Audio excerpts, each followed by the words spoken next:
اور میرے بھائی ایک چیز نوٹ کر لو، یا اللہ یا رحمان یا رحیم، یا اللہ یا رحمان یا رحیم، اس میں اعظم یہی ہے۔ 113 114 جگہ پر آ گئے، 3360 مرتبہ تو صرف لفظ اللہ قرآن میں آیا، 3360 مرتبہ، سمجھتا ہے؟ لیکن صوفیہ کہتے کہ اس میں اعظم یہی ہے۔ اس لیے ساتھی جتنا ورد کر سکتے بسم اللہ الرحمن الرحیم کا، تو پھر مسئلہ اللہ آپ کا بھلا کرے، آپ کو ایک دن ایک ایسی قوت ارادی حاصل ہوگی کہ آپ جو بھی چاہیں گے وہی ہوگا۔ کہیں گے یا اللہ کس مشرک سے ہمارا واسطہ پڑا۔ آپ کی چاہت کی ایک حد ہوگی،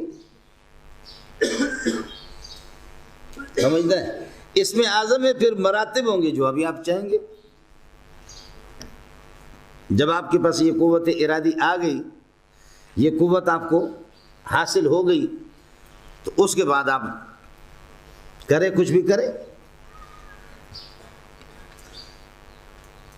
اللہ کا دائرہ آپ کا نہیں ہوگا، آپ میں فرق ہوگا، ایک زیادہ اس کا ورد کرے گا، زیادہ قوت روحانی اس کی کسی کی کم ہوگی، لیکن کر سکیں۔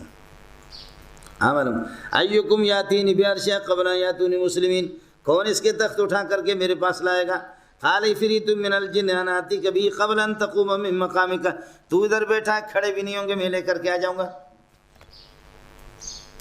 اس کے پاس بھی اسم اعظم تھا، لیکن اس کی قوت روحانی کمزور تھی بنسبت دوسرے کے۔ قال الذی عنده علم من الکتاب انا آتیک بہ قبل ان یرتد الیک طرفک، تیری آنکھ جھپکنے نہیں پائے گی کہ میں پہلے لے کر کے آ جاؤں گا۔ یہ شرع تہذیب ہے یا قرآن ہے؟ یہ قرآن ہے۔